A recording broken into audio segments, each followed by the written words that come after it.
and kick it off. Good morning, everybody.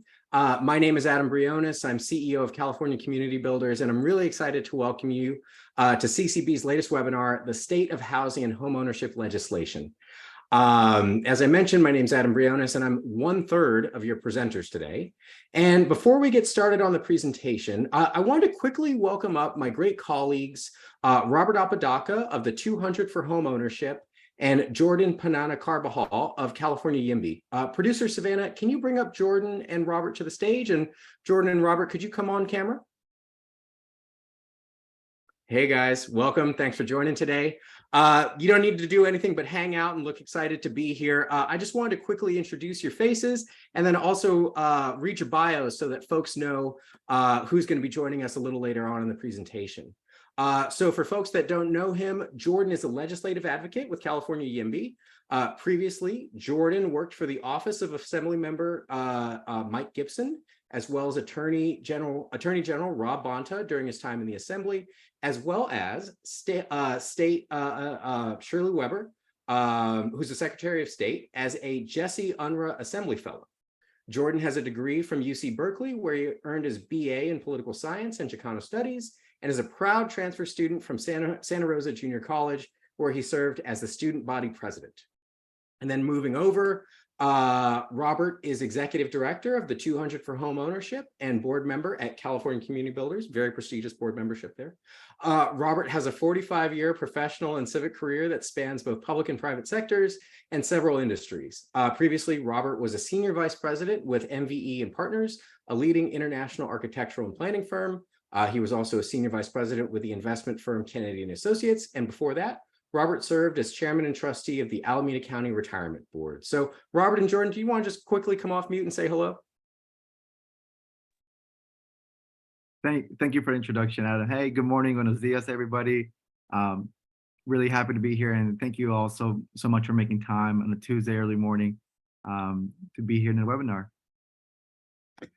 Good morning, everyone. Happy to be here as well. I'm going to have to work on my background information to catch up with the folks here, but a pleasure to be here. Awesome. Thank you, Robert, and thank you, Jordan. Okay, producer Savannah, I think we can probably take Robert and Jordan off the stage, and I'm going to go ahead and share our PowerPoint for today. So let's see here. This is the fun part of doing a webinar. You can deal with some technology, but I believe we should be all set to go. And without further ado, for today's webinar, I'm going to give a condensed overview of some of the most important bills making their way through Sacramento right now, based on CCB's recently released analysis of homeownership legislation here in California. I'm also going to give some background on why these legislative solutions are so sorely needed. And for those of you that haven't had a chance to check it out yet, you can find our latest analysis of homeownership legislation on our website, ccbuilders.org, under the latest section. And then second, as you just saw, we have our expert guests here today to talk about what they're seeing and do a little bit deeper dive as to what's going on in Sacramento today and some of the trends that are popping up for them. And then third, we do want to make space for everyone in the audience today to ask questions, or at a minimum to give you food for thought so that you can email us later. But first, like any good nonprofit executive, I'd like to do a short commercial for CCB, which will also hopefully shed some light on why we think these issues are so important. So first and foremost, big picture, CCB is a public policy organization working to close the racial wealth gap using housing and homeownership as our primary tools. Under the umbrella of closing the racial wealth gap and increasing homeownership for communities of color, we specifically focus on areas like housing production. Are we building enough homes for all the people that want to live in our communities? Second, we think a lot about small developers of color and how we can support them, and asking the question, do communities of color get to play a direct role in the growth and evolution of our own neighborhoods? And then third, once the homes are built, do BIPOC communities have access to mortgages and the capital needed to purchase those homes? So now that you know who we are, let me give you a quick overview of what we do. We produce original research reports, like our recent publication on multifamily home ownership, as well as our recent legislative brief, as well as smaller briefs and articles on a variety of housing and home ownership and racial wealth gap topics, all with the aim of educating communities and engaging stakeholders. Next, We advocate. We sponsor bills in Sacramento, as well as push regulators to do more for our communities. Finally, once good laws and policies have been passed, we work to implement them so that the communities prioritized on paper are the communities that benefit in reality. And then lastly, recognizing the scope of the problem, we run a leadership development program to ensure that young leaders have the training and skills they need to pick up where we leave off, because I do hope to retire someday. And I do want to shout out our current CCB intern and current Cal Bear, Layla Brennan, who created what I think is the very neat graphic for our legislative brief. And I'm going to rewind a bit.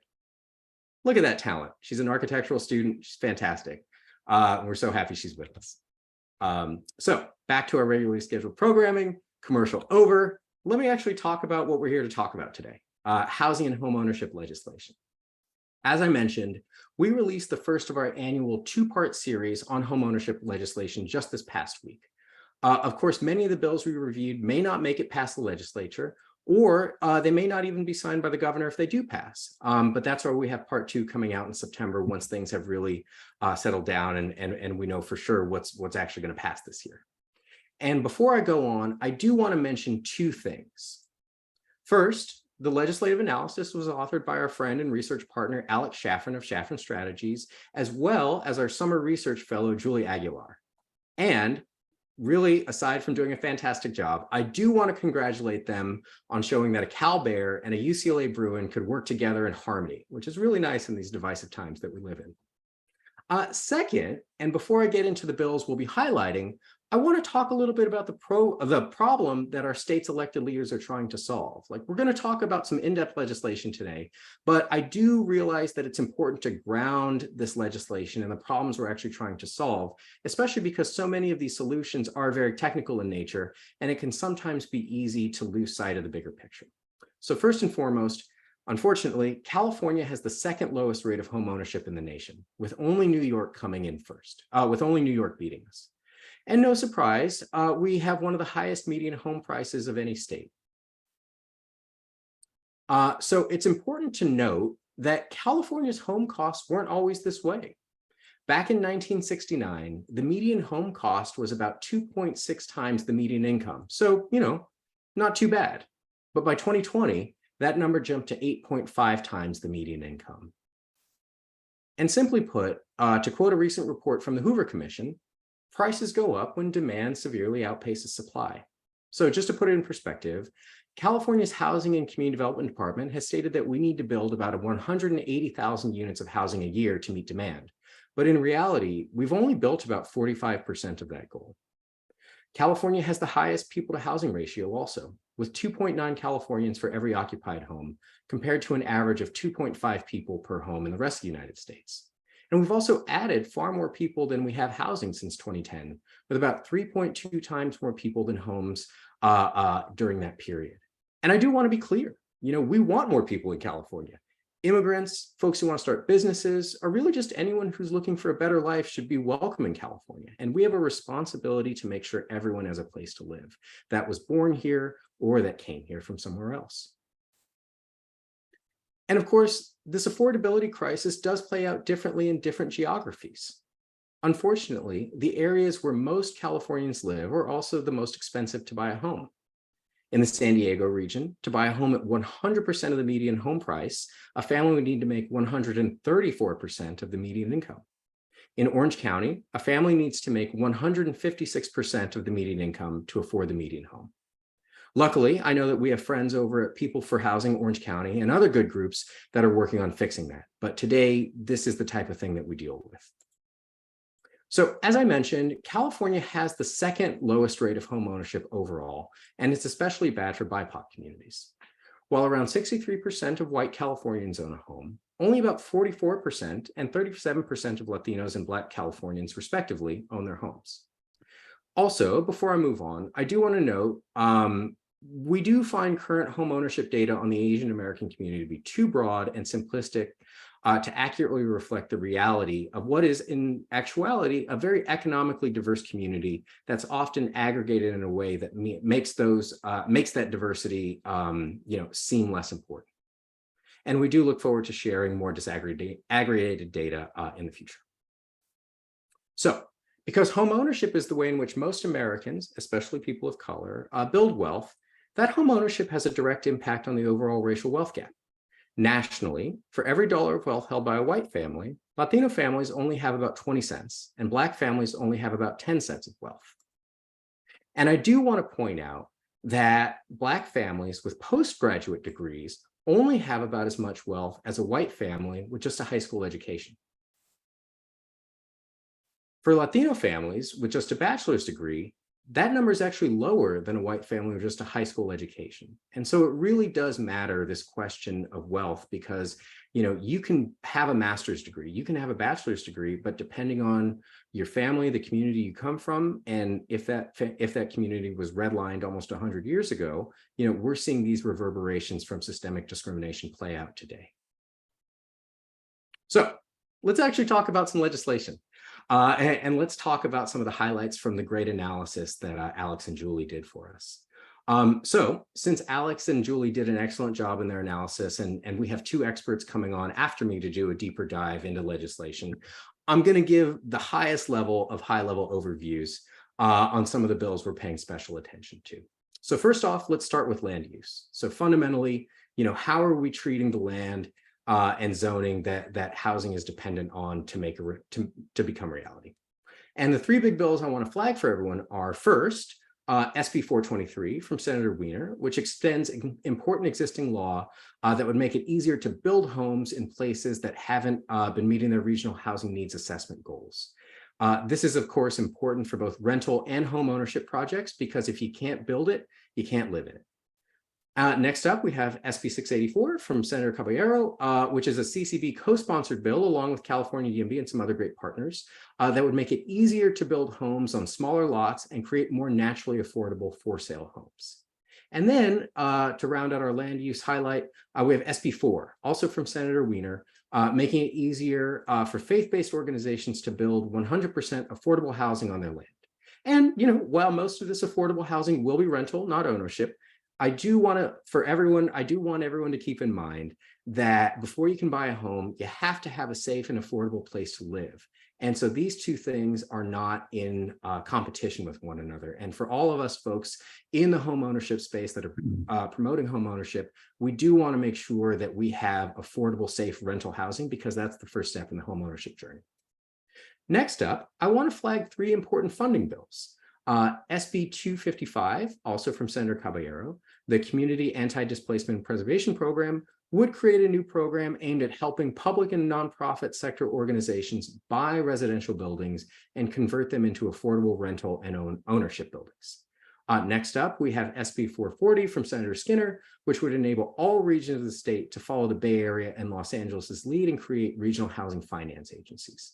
And then lastly, on the funding side, we have AB 1657 from Assemblymember Wicks, which would place a $10 billion bond on the March 2024 ballot to support a range of state housing finance programs across the state, including affordable ownership opportunities. And then lastly, I want to flag three additional bills that we think are important. There's AB 1508 from Assemblymember Ramos, which is a co-sponsored CCB bill along with the 200 for home ownership that would add home ownership to the statewide housing plan. And I know Robert will be talking a little bit more about that. We also have AB 1033 from Assemblymember Ting, which would allow accessory dwelling units, ADUs, or granny flats, if you've been around for a while. It would allow these ADUs to be sold separately from the main home that they were built alongside.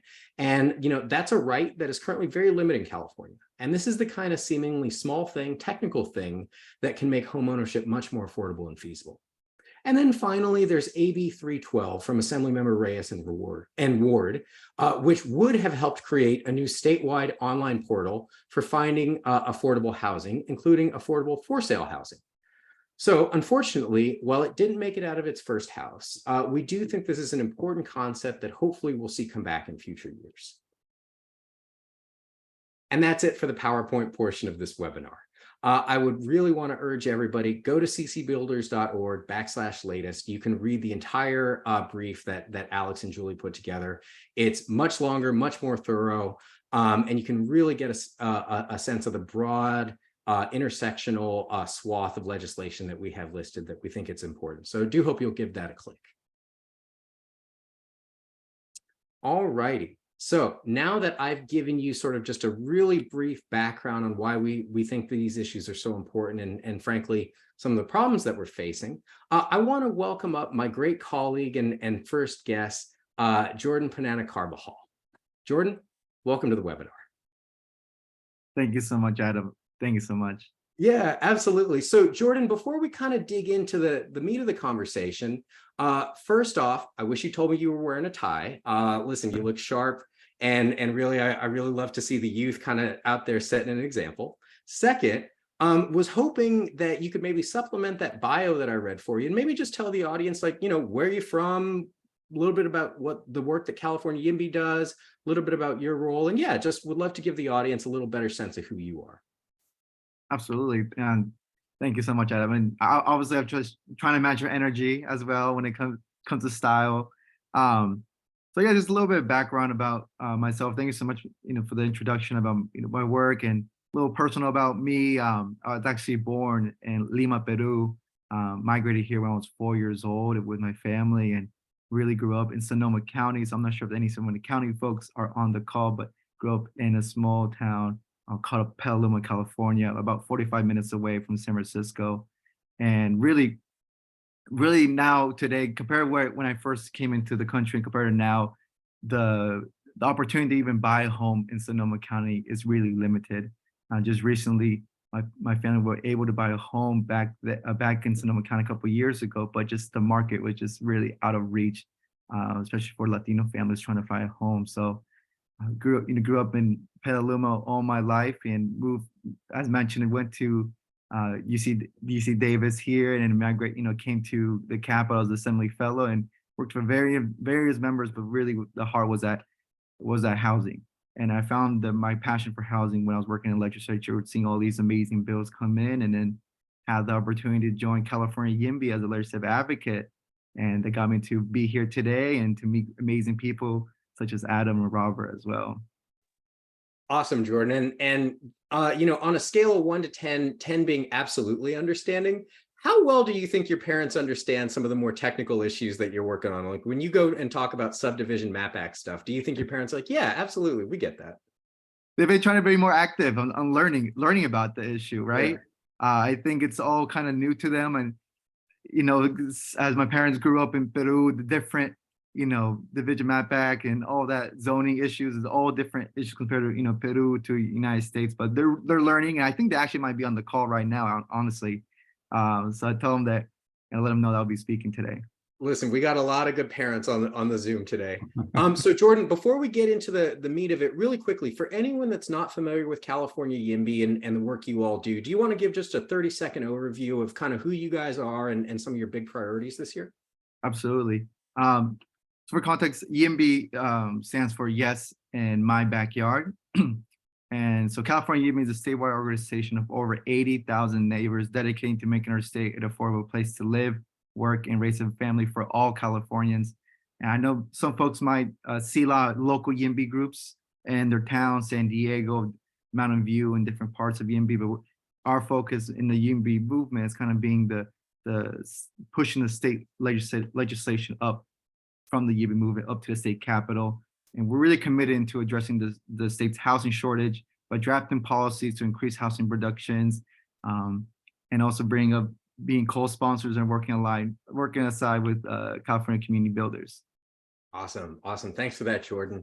So, I guess the first question I have for you is, for the audience, what are some big trends you're seeing in Sacramento right now? I know, I have maybe half a toe in state legislative matters, but I know that you got two full feet in there. You're in the Capitol building every day. You're working on a lot of legislation right now. So from your perspective, as someone who's about as expert as they come, like, what are you seeing right now? What are the big trends you're seeing in 2023?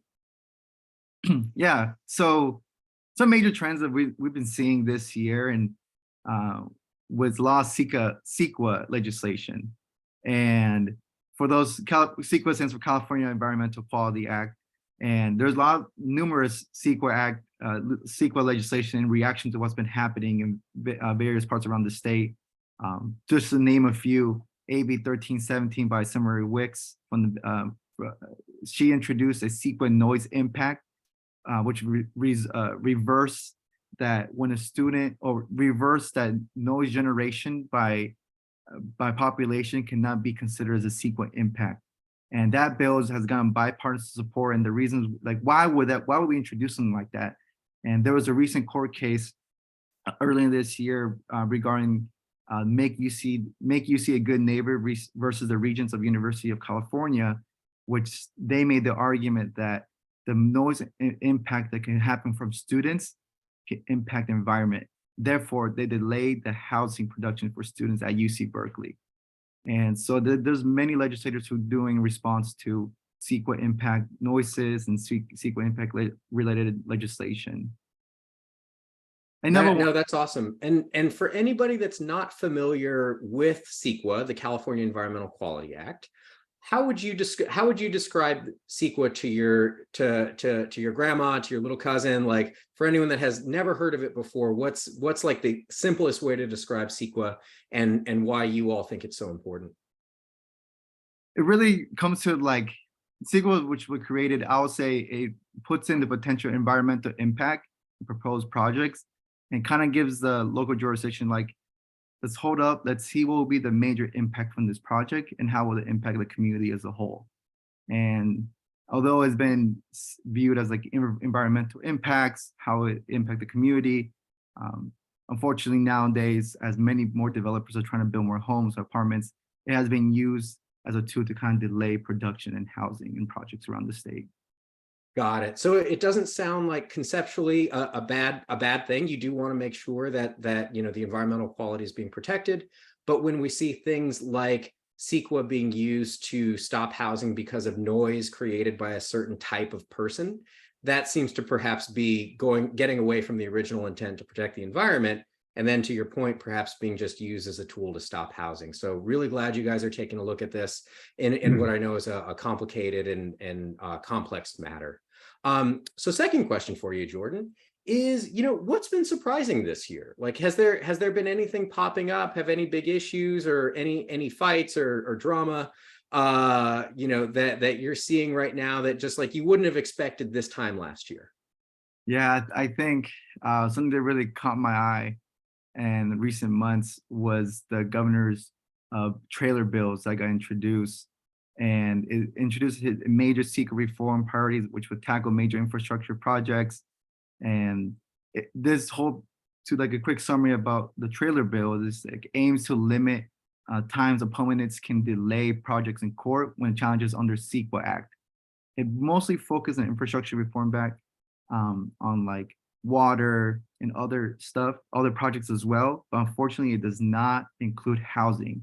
And so it's kind of like a pathway to kind of bypass the long court delays that's been happening by CEQA, but this trailer bill language that was included didn't include any housing. So that was something new. That's something we did not expect from the governor with his announcement. I believe late last night there was a final agreement of the trailer bill. Some of the trailer bill language being included in the budget, and I believe the legislature will be voting on some of those budget trailer bills later today or tomorrow or end of this week and relate to that. So that was something new. Did not expect that.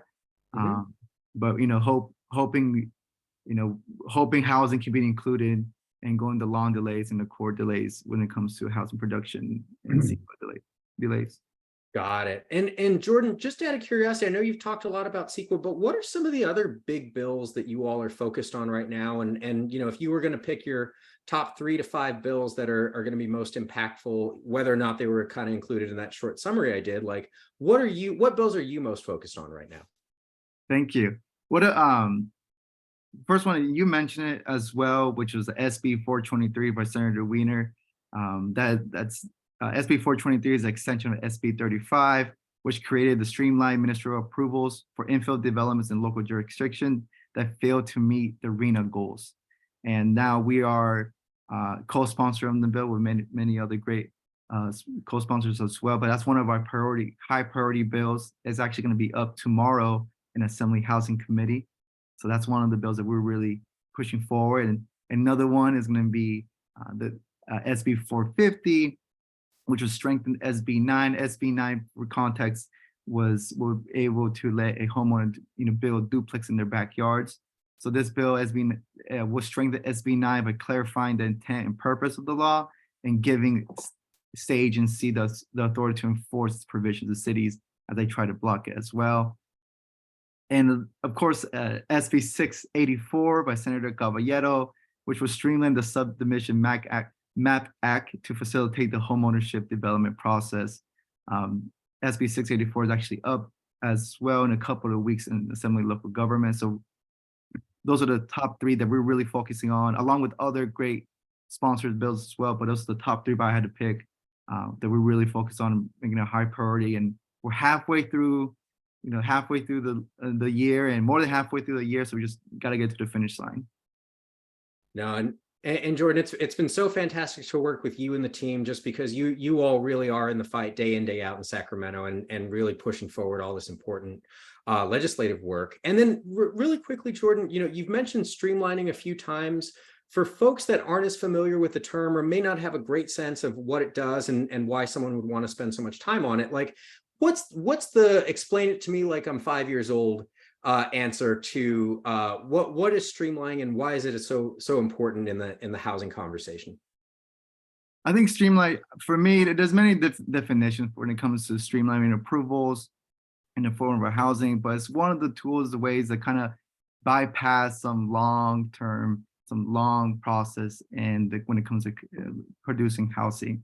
So right now, streamline bypass approvals really accelerates the production of housing, cuts the short time, and avoids the many obstacles that comes in the way when building homes.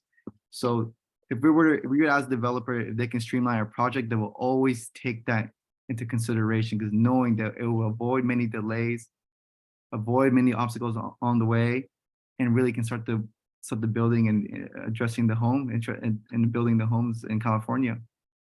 I think that's a great answer. And I would just say that, what I'm hearing is if we can provide a little bit easier route to getting homes built, maybe people would actually be building those homes, and hopefully they would come at a lower cost, because I know that the development community, time is money, and that to the extent that we require more hoops for developers above and beyond what's really necessary, the more that you're increasing the cost of homes. Is that generally the right way to think about it, Jordan?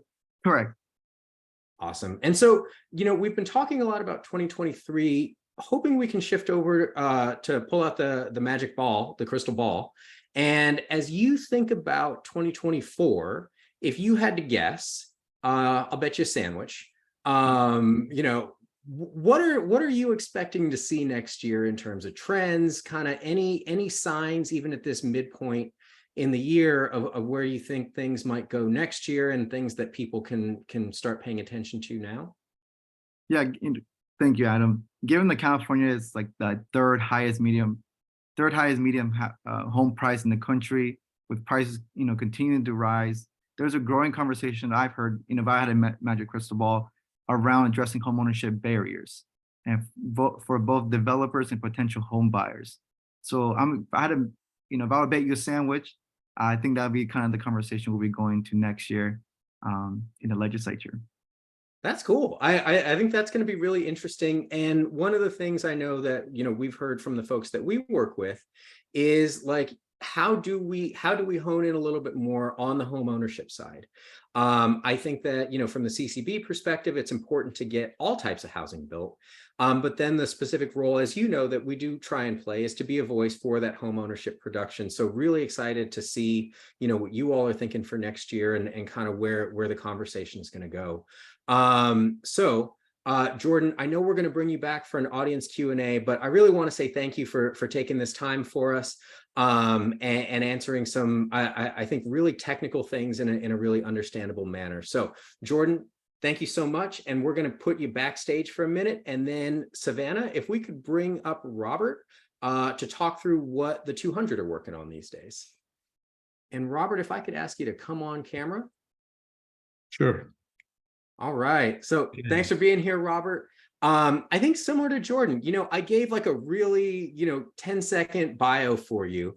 But before we get into the meat of the conversation, was wondering if you could give the audience kind of just a little bit of background on you. Where are you from? How'd you get into this work? What have been some of the kind of many things that you've taken on in your career? Sure.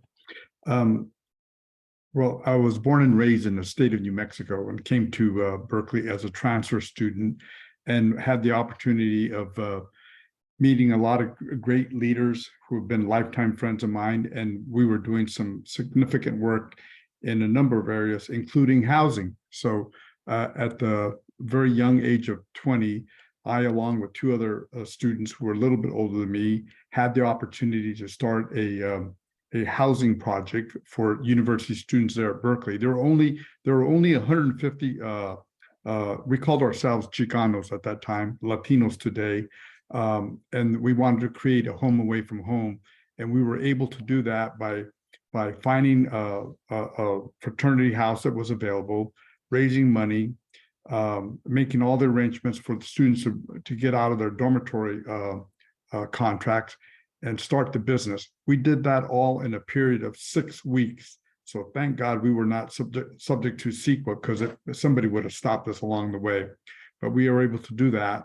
And it was a rental home that we had for a little over 3 years, and then shifted over to buying another house right around the corner. And that house we bought for that housed 40 students. That house we bought for $150,000. It is now worth over $3 million. And the original organization that had that was called the Frente Foundation.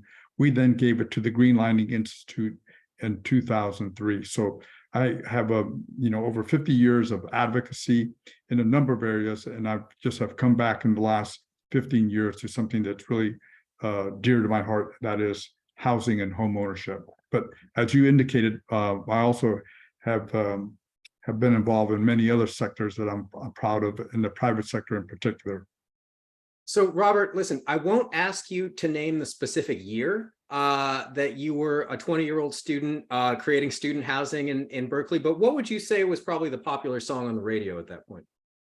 Boy, that's a good one.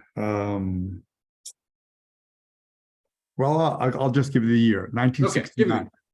It was 1969. So 1969. when we started the house, we opened the doors in like January 7th of 1970.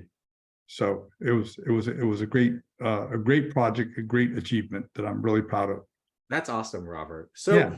kind of just zooming forward a little bit, specific to your work with the 200 for home ownership.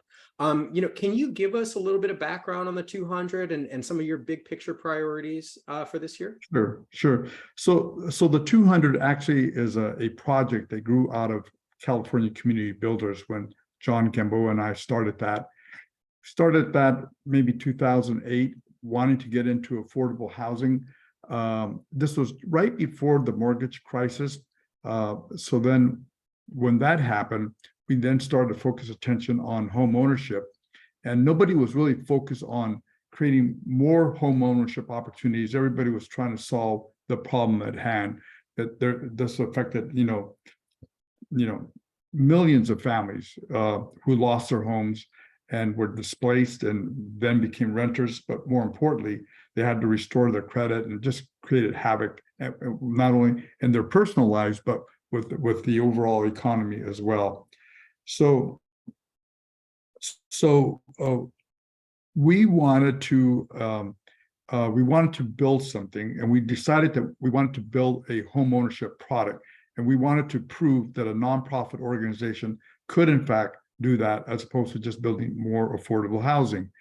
And we did that in the city of Fireball, and we were able to get a construction loan through Bank of the West, and we're able to we enabled 20, we were originally going to build 21 units, but we got funding for 10, and we enabled 10 families earning 30% of AMI or less to be able to purchase those homes. None of those families in the first 20 years lost the home.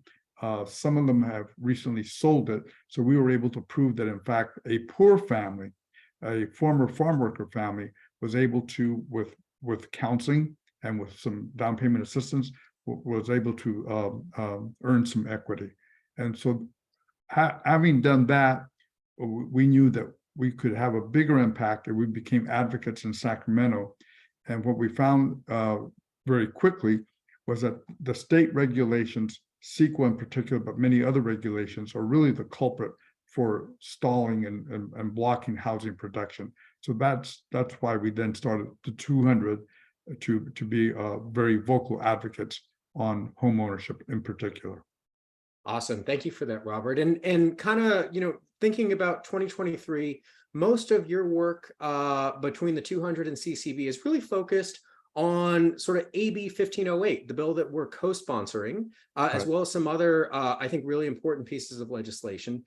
Where did 1508 come from? Would you mind giving the audience a quick overview of what it is and how it came about? Sure. So we were advised that we should not come in and to prescribe to the state how to do more, how to develop more homeownership product. So one of our board members, a former Assembly member, Joe Cotto, and chair of the Latino caucus, suggested that we do something similar to what he did.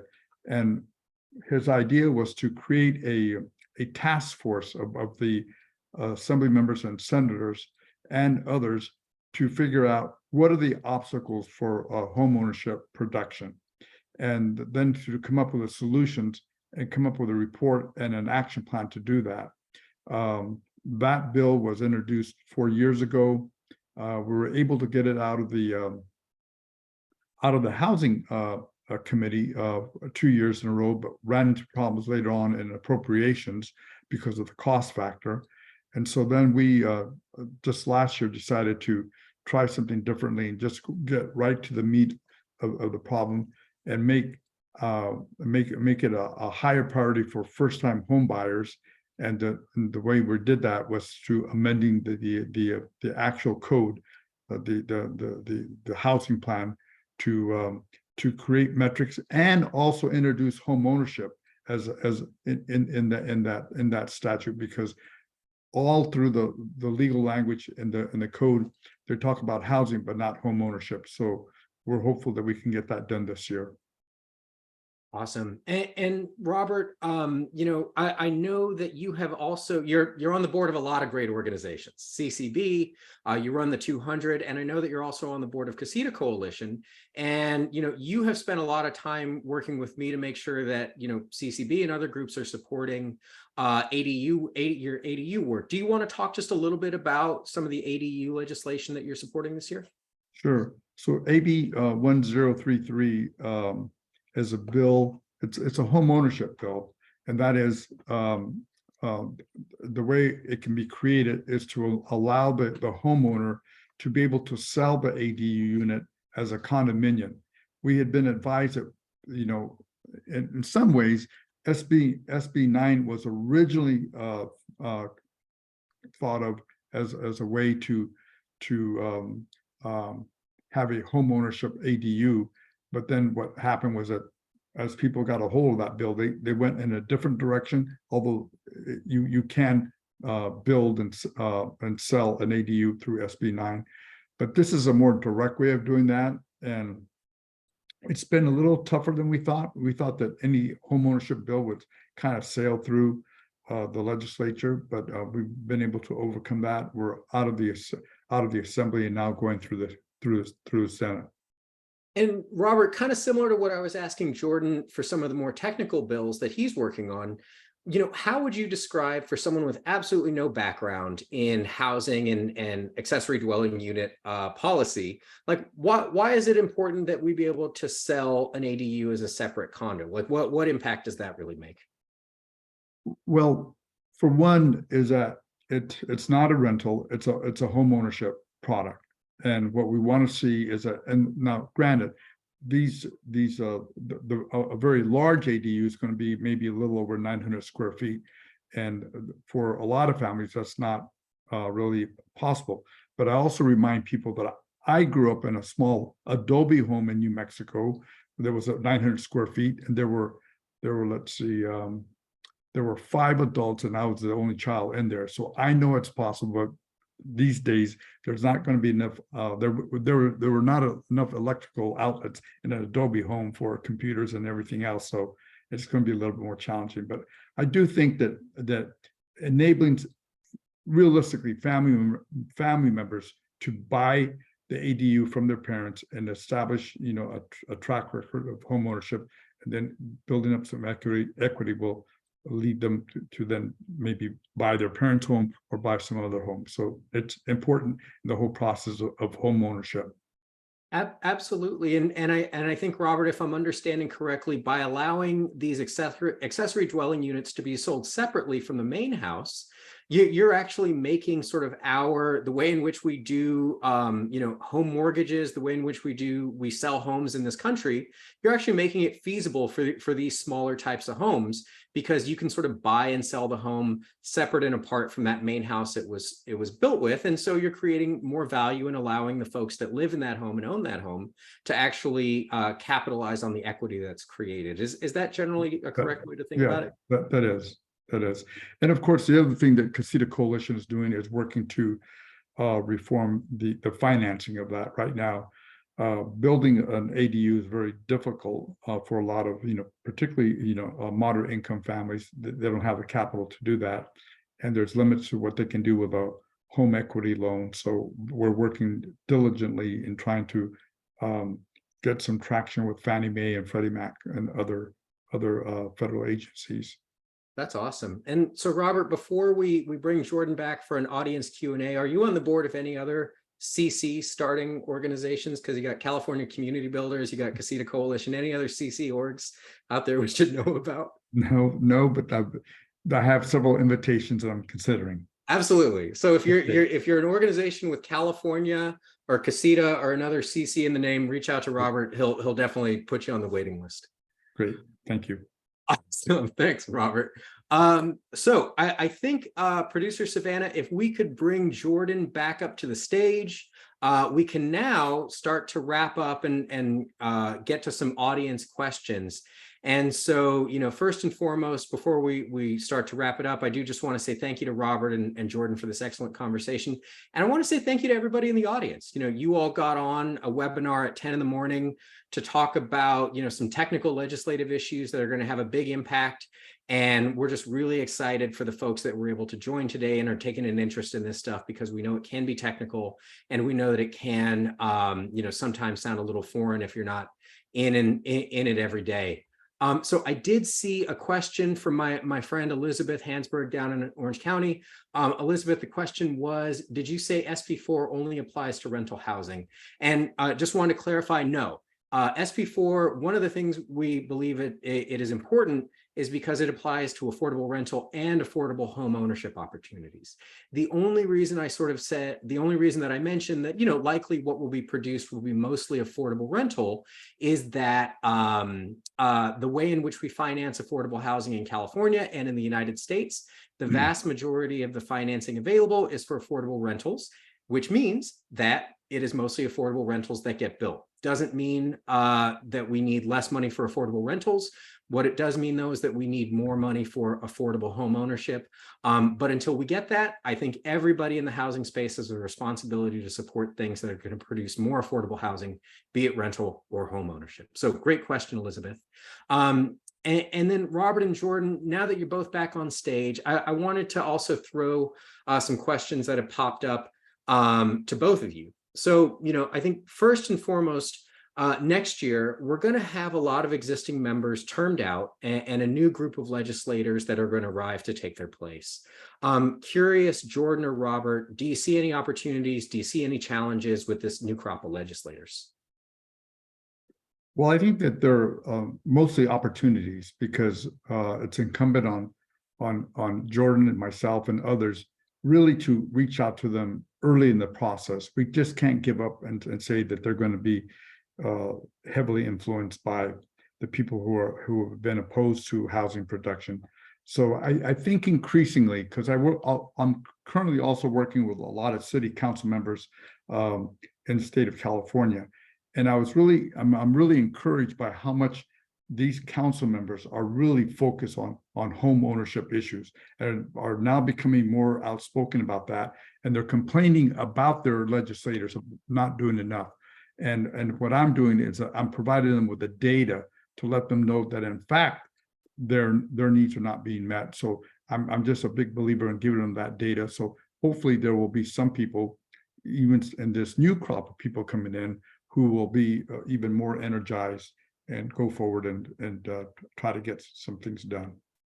Awesome. Jordan, any thoughts? Yeah, just to add to that, thank you. That's a great point, Robert. I think it is our duty to kind of reach out to these new members coming in, or members who are serving their first term specifically, but really more optimistic, because some members, the state senators, elected officials that are coming to the state capitol have some experience when it comes to dealing with housing, building homes.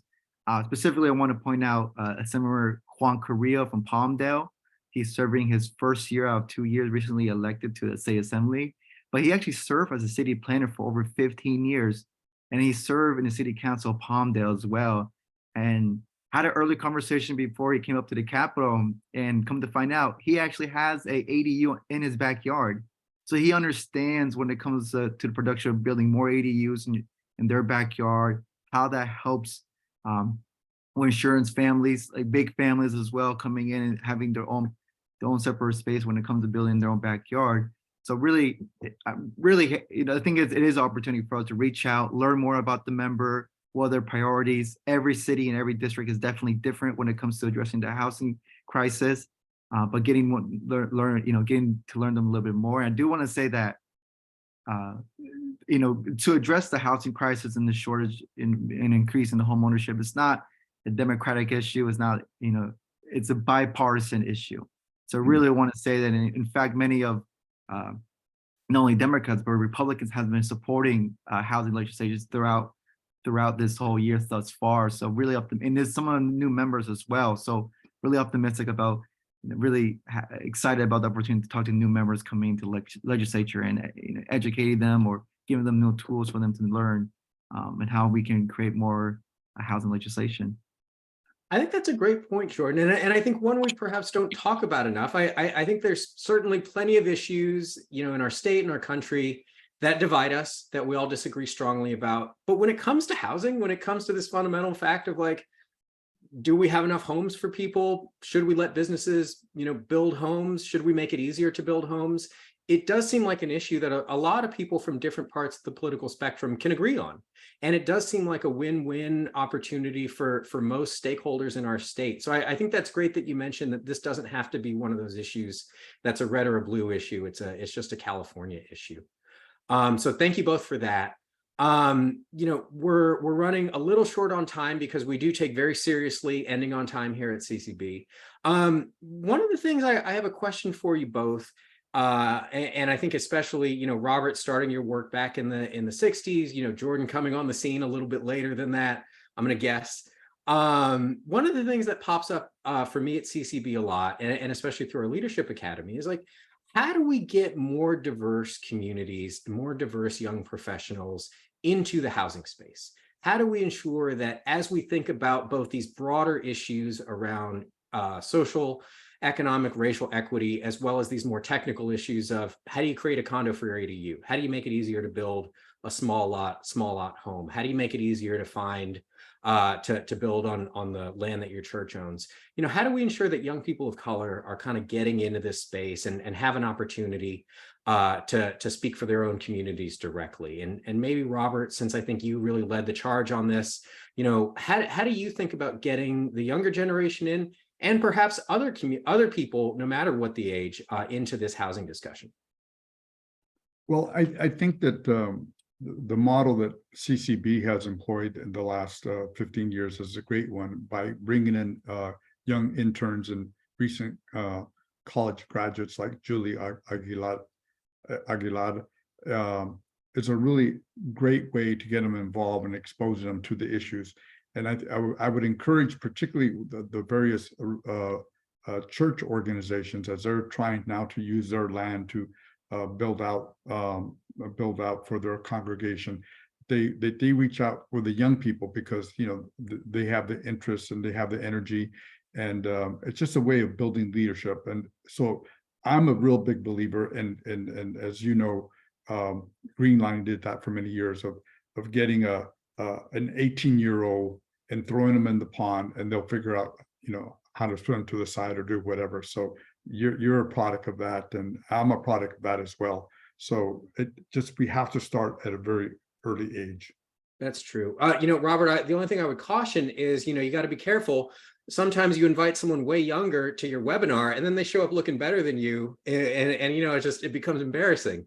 But Jordan, same question to you.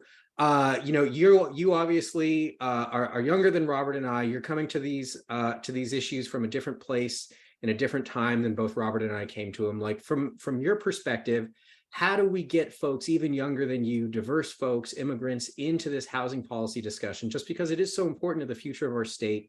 And we would love to hear, like, from your experience kind of entering into this space. Thank you, Adam. I think one of the ways we can get younger folks to get into this space and from different background is to include them in the conversation and include them in how the legislative process works as well, and the conversation that happens behind the doors in it.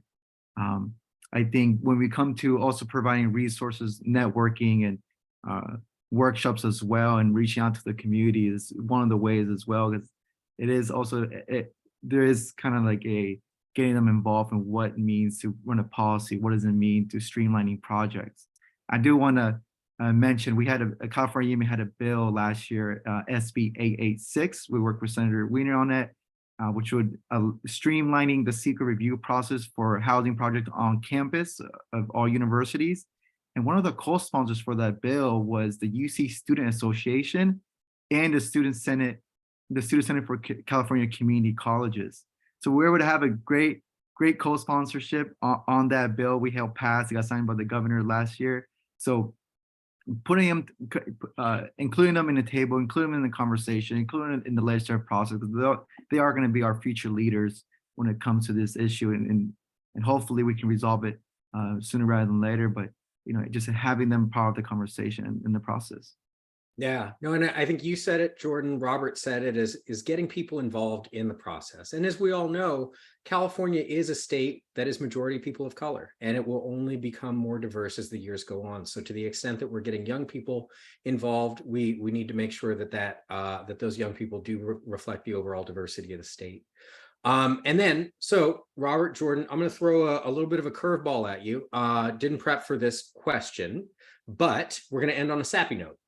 Want to ask you, you know, when you think about your work in legislative affairs and in politics and policy, when you think about it, what is the impact that you want to make from a big picture? Like, you know, what do you want to be able to look back and say that you accomplished with your career on housing or other issues, and what's sort of the legacy that you want to leave? So Robert, maybe start off with you. Sure. So I think that the impact I'd like to have is really to getting the legislators to better understand if advocates are not doing a good job of thinking about the people that they're impacting, that they're in Sacramento. Too often, you know, the legislators have to review hundreds of bills. Right now, they're voting. They don't even have a chance to read all the bills. They rely on staff on that.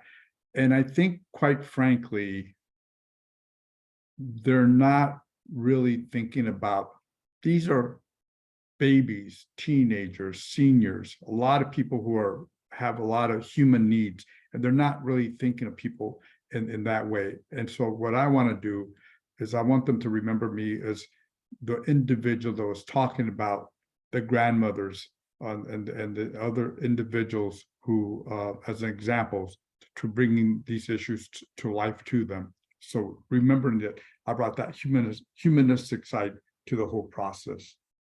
Absolutely. Thank you for that, Robert. And Jordan, you know, you got a lot more career ahead of you than me and Robert, but what's the impact you want to look back and say you made in the work you do? I want to look back and kind of leave something that do the work, collaborate with folks, but also make it so hopefully one day when I retire, folks in the next generation come in are able to find a home, and students do not have to be living in the cars to go to college, pursue higher education, and folks from undocumented status in the United States are able to find homes as they come to this country. So being part of that pathway to create that foundation, making sure every Californian or even the whole nation to some ways to making sure that there is enough homes for everyone who wants to find that dream of pursuing higher education and living in California in this beautiful state. So any way I can just help make that happen, create that foundation, would love to leave that behind. Awesome. I think that's a beautiful statement, Jordan. That was a beautiful statement, Robert. Very proud to work with both of you. Very proud to be co-sponsoring bills with you this year. And so we're at time. We're going to call it a wrap. Last two things. Robert, our buddy Joe Serrano says that the song you were marching to in 1969 was Riders in the Sun by the Doors. So just want to give you a heads up on that. And then before we call it a wrap, I want to say a quick thank you to the production team that helped us put on this webinar. Obviously, our great panelists, Robert and Jordan, but also our producer, Savannah, Sylvia Aguilar over on the CCB team for putting this on with me, as well as Alex and Julie, that's Alex Shaffron and Julie Aguilar, who wrote our great home ownership analysis. So want to say thank you to everyone that joined today. You'll get a recording of this webinar, and we hope you'll reach out in the future on this and other issues. So thank you again, Robert. Thank you again, Jordan. Thank you. Thank you. Okay. Have a good one, guys.